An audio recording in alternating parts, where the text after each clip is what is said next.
வந்து நம்ம bank Nifty chart தான் பார்க்க போறோம். ஸோ 1 hour டைம் ஃப்ரேம்ல வச்சிருக்கிறோம். இன்னைக்கு மார்க்கெட் பார்த்தீங்கன்னா ஒரு கேப் அப்ல ஓப்பன் ஆயிருக்கு. ஸோ ஒரு கண்டினியூஸ் ஃபால் தான் ஆயிருக்கு. அந்த இடத்துல நம்மளுக்கு வந்து ஒரு சாப்பி மார்க்கெட்டா இருக்கு. ஸோ இப்போ 30 மினிட்ஸ்ல போய் சப்போர்ட் அண்ட் ரெசிஸ்டன்ஸை மார்க் பண்ணலாம். ஸோ சப்போர்ட் ஸ்ட்ராங்காக உங்களுக்கு இந்த ஜோனில் இருக்குது. அதுமாதிரி ரெசிஸ்டன்ஸு இந்த டாப்பில் தான் இருக்குது. ஸோ இது 50 மினிட்ஸில் போய் நம்ம இன்னும் அட்ஜஸ்ட் பண்ணலாம்.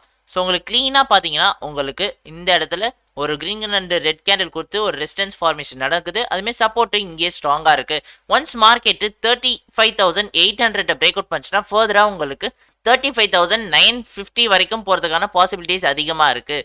அதே மாதிரி மார்க்கெட் கீழே 35,660 பிரேக் அவுட் பண்ணுச்சுன்னா ஃபர்தரா உங்களுக்கு 35,500 வரைக்கும் போறதுக்கான பாசிபிலிட்டிஸ் அதிகமா இருக்கு. ஸோ அதே மாதிரி மேல பிரேக் அவுட் ஆச்சுன்னா நம்மளுக்கு சிஇ வந்து எது எடுக்கலாம்னு பாத்தீங்கன்னா 35,600 சிஇ பை பண்ணலாம். அதே மாதிரி கீழே மார்க்கெட் பிரேக் அவுட் ஆச்சுன்னா நம்ம வந்து 35,900 பிஇ போகலாம். அதுக்கப்புறம் நம்ம ஸ்டாப்லஸ் பாத்தீங்கன்னா ஸோ மேல பிரேக் அவுட் ஆயிட்ட பிறகு ப்ரீவியஸ் கேண்டலோட லோ தான் ஸ்டாப்லஸ். அதே மாதிரி கீழே பிரேக் அவுட் ஆயிட்ட பிறகு ப்ரீவியஸ் கேண்டலோட ஹைலாம் நம்ம ஸ்டாப்லஸ் பிரேக் அவுட்டுக்கு வெயிட் பண்ணி என்ட்ரி போகலாம். ஸோ மினிமமா நம்ம டார்கெட் 30 to 40 பாயிண்ட்ஸ் ஆப்ஷன்ஸ்ல பிடிச்சிட்டு வெளியே வந்துடலாம்.